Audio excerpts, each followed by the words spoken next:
going to start with something slightly risky because I want to ask you to think about holidays. You've got to promise to stop thinking about holidays for the rest of the day and only focus on digital workplaces. But for the next minute, think about what your perfect holiday would be. Turn to the person next to you and in less than 20 seconds, tell them what it is and then swap over. Go.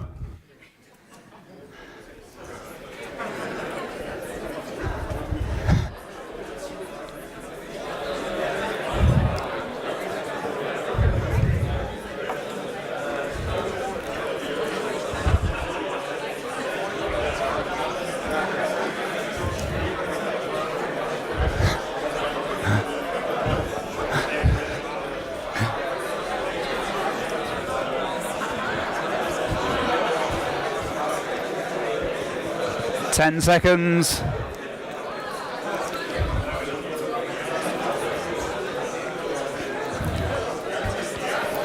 Okay, thank you, and stop. Come back to digital workplaces, come on. Thank you, thank you. So, put your hand up if you'd like to go on holiday with the person next to you. No, wait, hang on, let me. Put your hand up if you'd like to go on the same kind of holiday as the person next to you. A few, but most of you not. And by analogy, I think the perfect digital workplace is like the perfect holiday. It needs to be something which is very well adapted to the particular needs of you and your organization, your culture, where you're starting from and what your goals are. And for that reason, I'm very keen to say that digital workplace should be approached as a concept, as an understanding of what your end objectives are, rather than focus on the delivery of technology or something like Office 365. So this morning I'm going to take you through three parts. So first of all, let's talk about planning your digital workplace ecosystem. I'm going to talk a little bit about driving it from the employee experience perspective. And lastly, I'm going to cover three common challenges that I see in producing a joined up digital workplace experience. So let's start with the planning side. So at ClearBox, we've developed this framework over the last 10 years, working with about 50 companies on digital workplace strategy. And we call it the town plan. We use the metaphor of town planning because everybody already has a digital workplace. You're not going to bulldoze the whole thing. You've got to live with some legacy systems. You're already partway through the journey. So like evolving a town, your challenge is to say, in that top corner, we've got some empty space. What decisions do we need to make to evolve our digital workplace that are compatible with where we want to be? If you're a town and you want to be a tourist destination, you might want to build a theatre or cafes. But if you wanted to be a technology hub, you might want to build a chip fabrication plant or a research centre. Neither of those choices is right or wrong. It's about saying what's the right choice that's compatible to take us closer to our vision. So in this diagram, you see 10 boxes. These are the 10 dimensions of a digital workplace. The 5 blue ones at the top are capabilities or services that your digital workplace should deliver. So we don't talk about tools. What we say is that you need to enable your employees to do things like communicate, to collaborate effectively, to find information. And we deliver those services through a combination of, yes, tools, but also the people and the processes and resources that go into delivering them. At the bottom, there's 5 green boxes. These are the management capabilities that you need to execute that well day to day. So it's like running a restaurant. You also need to think about staff and the menus and the catering that goes with it. So let me pace you through those. So if we start in the top left with communicate and engage, represented by the cafe. So we need good formal communication. We need to let all the employees know what's happening. But we also need informal two-way communication to get feedback. We need orientation to help them understand the operating framework, the operating model of the organization. Secondly, we need collaboration represented by the building site. So some of the collaboration will be large-scale projects with milestones and Gantt charts and tasks and so on. But we've also got 2 guys stood outside the building with a blueprint having a conversation. So some collaboration is much more real-time, ad hoc, informal collaboration. Thirdly, we need to help our organization find and share.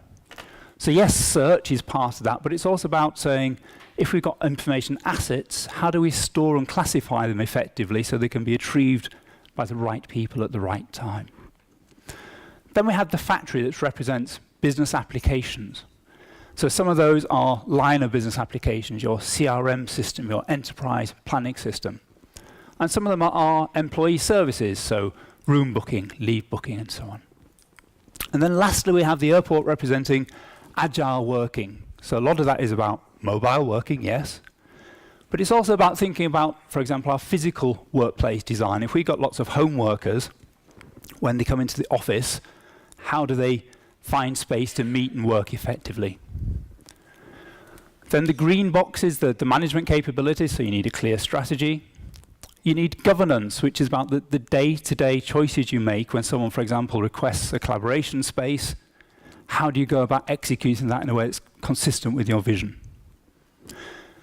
We need to think about adoption. So in our town, we've got this green zone. Imagine we want a healthy population.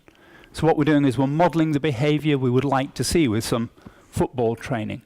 How in your digital workplaces do you model the behavior that you want to see on top of the tools that you provide? Then we need a good user experience, a good employee experience, which I'm going to come on to. And we need robust and scalable technology. So if we take those 10 dimensions and simplify it a bit, we get these 10 building blocks. And when it comes to defining your ecosystem, if we focus on the services part for a moment, often what we do to get people to think very broad brush, very strategically about what they want to do, is to map out where they are now. So the dark blue blocks, for this client, they were saying, well, we're about 2 out of 5 on communicate and engage. The pale blue block says where we want to be. So we want to be a little bit better at this. But we're making a definite choice to focus our resources onto finding and sharing. We want to go from a 1 to a 4 out of 5 on that dimension. So the question then becomes, what tangible things will you do to go to a 1, from a scale of 1 to a scale of 4? Now we can talk about tools. Now we can talk about the role that the tools will deliver to bring about part of that change. And it's not a one-to-one mapping. Often people come to me saying, you know, 70 years ago when we did our last intranet, it all seemed clear that the intranet was there to connect, communicate, collaborate, basically do everything that we wanted to do. But now it's not so straightforward because we've got Yammer, we've got Slack, we've got apps for communication. We're not really sure what the internet is for anymore. So what I say to them is, well, think about what services you need to deliver and then decide what the role of the intranet as a tool is within that set of services. So here, the pale blue boxes are things that intranets do well. There are some things like business systems, so you're never going to build a CRM system within your intranet. You can buy much better ones, so that's out of scope. And then there are some areas where it could go either way. So mobile, in purple, for example, you could build a responsive intranet, or you could build a dedicated employee communication app. What we also need to do is map our choices back onto the organization's strategy. So in this diagram on the right-hand side, the strategic goals, the outcomes, these are things that our leaders are talking about in terms of being important overall to the business. On the far side, the green boxes are the features, the tangible things that we can install. But the real question is, how are we going to use those features to deliver capabilities? How will people specifically use those tools to deliver benefits that map onto things that are important to our organization's strategy? So if you've got things over here in the feature column that don't map through to strategic goals and outcomes, then you need to be asking hard questions about, do we really need these things, or are they in fact redundant and we can save money there or simplify our digital workplace? So that's a strategy-driven view. But equally important, I think, is the employee-driven view. So here's where the buzzword employee experience comes in. Meet Marcus.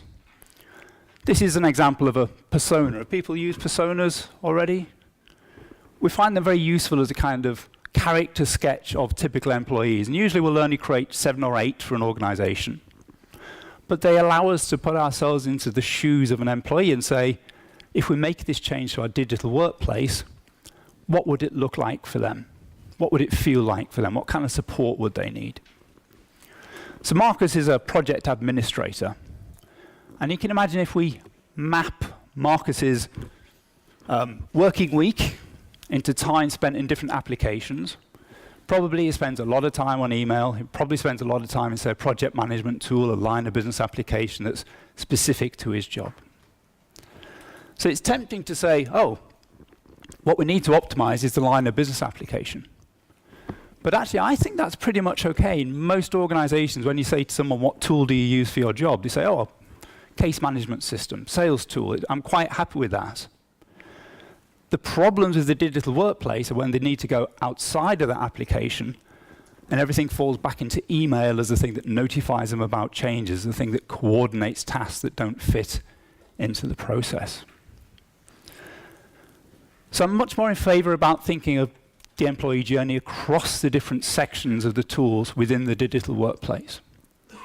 And this is a sanitized example from one client where we'd been doing journey mapping of a particular task. So Marcus had been asked by his boss to go on some project management training.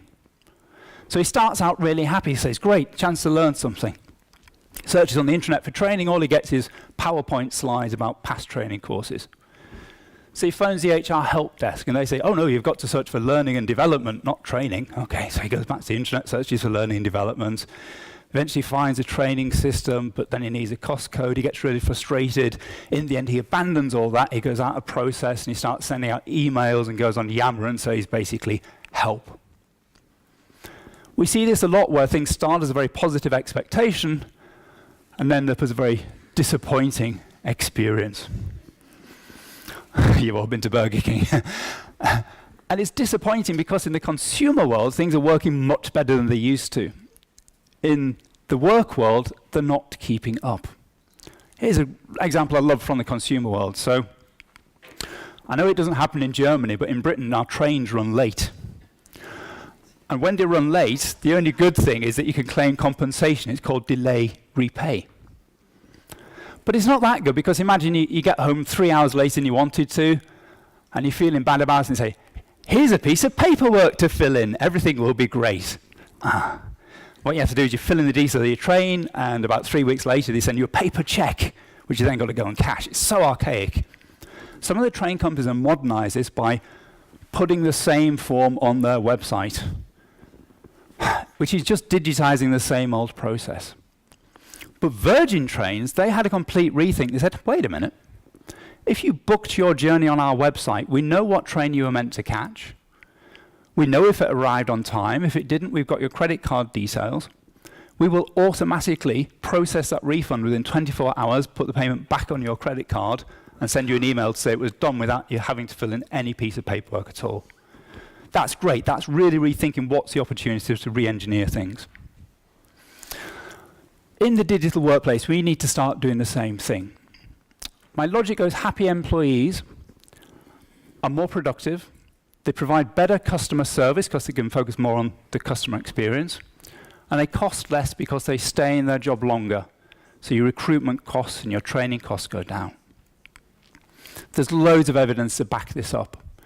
Gallup, for example, did a meta-analysis of over 70,000 business units, 83,000 business units across 73 countries, and found that profitability was 21% higher in organizations where employee satisfaction, employee engagement was high, absence 41% lower. For us doing digital workplaces, a well-designed digital workplace makes for happier employees. It has a direct impact. But it's not just about creating a digital workplace. That on its own doesn't change anything. It's about having a clear vision about where you want it to be and then using the tools to implement it. Very often when I see it going wrong, it's because we put all our resources into the technology side because it's tangible. We know we need servers and licenses and so on. And then that last little crumb of the budget goes to the employee experience to say, OK, we've got 3,000 euros left for you to do training and adoption.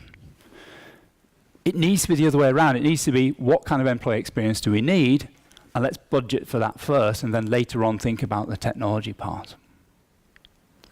In particular, what I think is different about digital workplace, why it matters as a concept, is thinking about how things are joined up between the individual tools. Because we've always given our employees lots of tools. What we haven't thought about is that journey moving from one tool to the other. So lastly, I want to pick up on 3 challenges that I see in terms of joining up the elements of the digital workplace. Search, notifications, and field and floor workers are non-desk-based staff. So for a proper joined-up digital workplace, first of all, we need true enterprise search. So in the model, we're talking about finding and sharing, but we've also got to think about where content resides in collaboration, where it resides in business systems.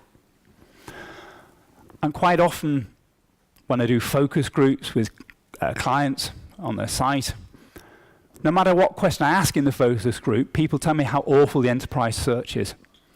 It's like you think the digital workplace is this evil Gollum character that's holding on to all the precious content and won't let go unless you use the right magic keyword to release it to them. And we reinforce that belief because often we have intranets where there's a search box that says, search everything. But it's not really everything, it's only everything in the intranet. So what you need is the extra option that says really everything, yes, even things in the HR system. We need to index all of the digital workplace to give that experience. And also if you think, who remembers Alta Vista? Am I looking really old? A few of you. Ah. It used to be when you search, for example, how do I get from Oxford to London, the search engine will give you a link to a PDF of a timetable for the railways and basically say, there you go, answer it yourself. Now what's great about Google is that it actually gives you the answer within the search results. You don't need to go anywhere else. Wouldn't it be great if our digital workplaces did the same thing?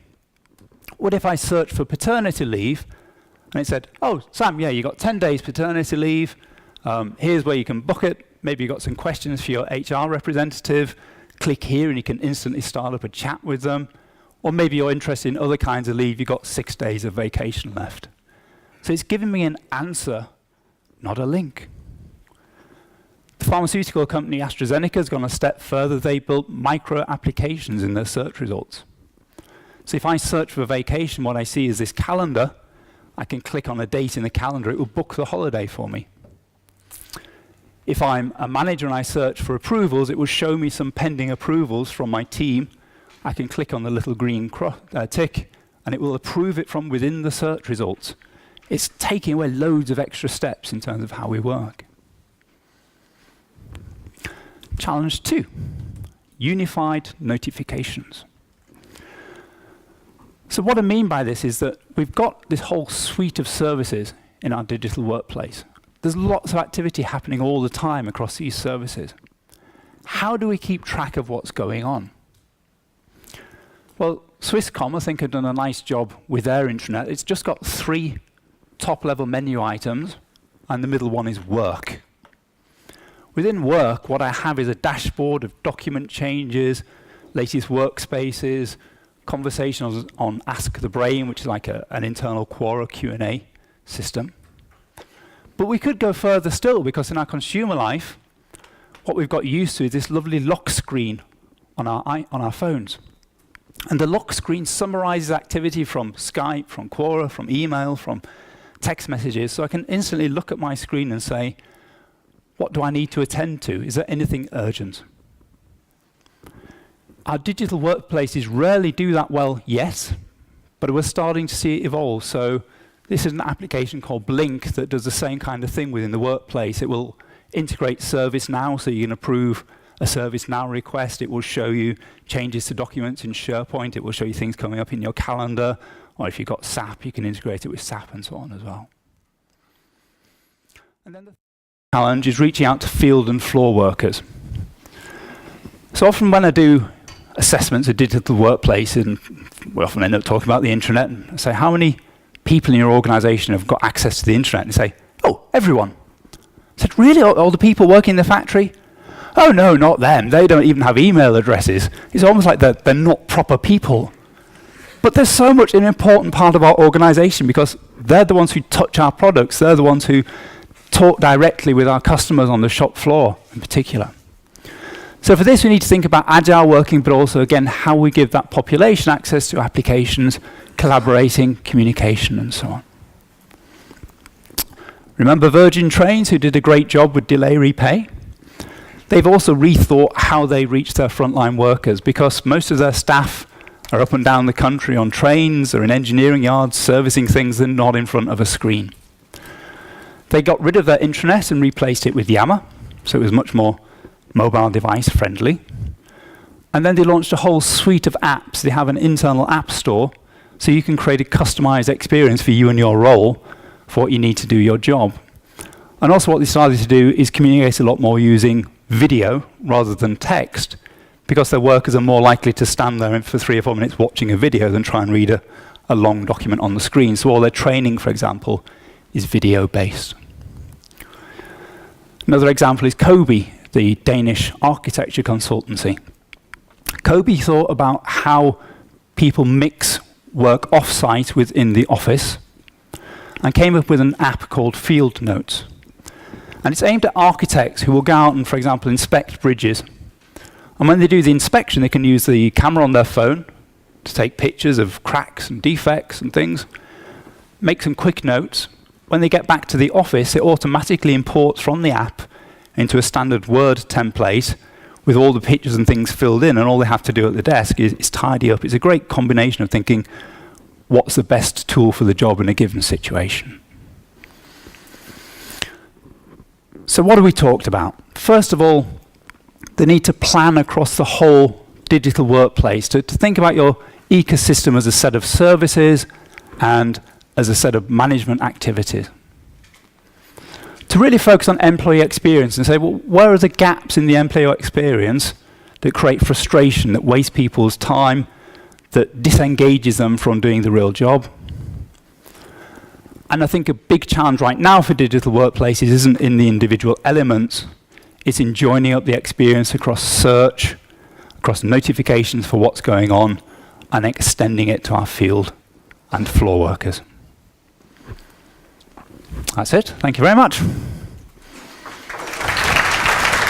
Okay. Great. Thank you for this inspiring introduction to the topic. So, from my first question up front, where I said, are we going to a more standardized intranet in a box approach? You already mentioned, well, yes and no a little bit. Yes, there are approaches to reduce the complexity of establishing a digital workplace. But on the other hand, certainly you make clear also with the chat box example that we need an exchange between a standardized approach and so on. And now, in your talk, then you also mentioned that that search and all the front-end UX is very important for me. So, still, for me, is still the question, because we always think about what is the digital workplace, and the answer is always, well, it's a framework, some kind of set of tool set, but at the end it's always some kind of front end that is very important. So at the end of the day, it's again the front end that is key for the engagement, for the people, for the utility of the approach. Would you agree on that? Yes. And therefore we need, and if we think about in the former approaches to the digital workplace, we had all these frameworks, and is this the new benefit of those intranet in a box solution, that they provide a front end which is easy to use, engaging, and so on? So I did skirt around giving a definition, but I think it's, what I'm trying to say is a digital workplace is about a set of digitally enabled services that we give to our organization to work internally. And part of delivering that service is the inner box or the technology stack. But on top of it, we've got to configure the processes and resources that make it work.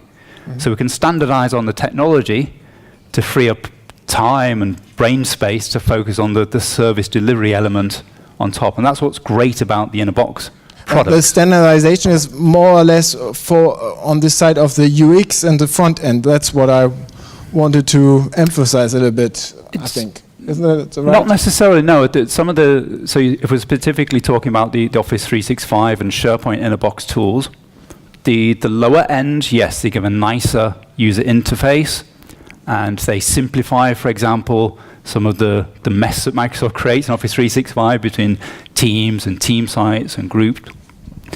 But the more sophisticated inner-box tools are really also thinking about digital workplace coherence. Mm-hmm. So, for example, Matchpoint, one of the Swiss tools, they're saying, well, how do we search other sources that are outside the Microsoft world, give unified search, and apply metadata based on that source? So if I find a policy within your HR system, like ServiceNow or PeopleSoft, I can tag that as HR, not because it's explicitly got HR metadata, but because I know where it lives. And that makes the search a lot more useful because they can create a page called HR Services. You can pull in content from maybe 5 or 6 different places, and search will know that all of this is about HR. But this requires that we have this kind of integration of those different tools, yes, and also the ability of the other side. Well, not the Matchbox. I think it's Matchpoint. Matchpoint Yeah. side, but on the other side, like the business application, that they are providing already easy to be integrated APIs to connect to those information. And isn't this the key challenge for the companies at the moment? It's really important because I think the old players, the SAPs and the PeopleSoft and the Oracle of this world, they haven't been too great at doing that. And it creates all kinds of problems. So very often I've been in organizations where HR has said, we're abandoning the intranet, we're going to put all of our documentation on our learning system, or everything is going to go into PeopleSoft. And they don't think about how that will impact the search results and talk to IT about how do we index this. They don't think about, is that the best way to present complex information about the criteria for going on a course and finding the course before you want to book it. And I'm sure someone today is going to talk about chatbots. For a really good chatbot experience, it needs to do the execution. It's not good enough to say, here's a link to the HR system. Chatbot needs to say, do you want me to book you onto that course within the conversation? And to do that, it needs the API back into the system. It needs to be very open to let us put these customized layers on top for the interface. What is your idea about the time frame of that we can really realize a fully integrated digital workplace? Also with the availabilities of those APIs on the other sides and all the possibilities. Some organizations are nearly there.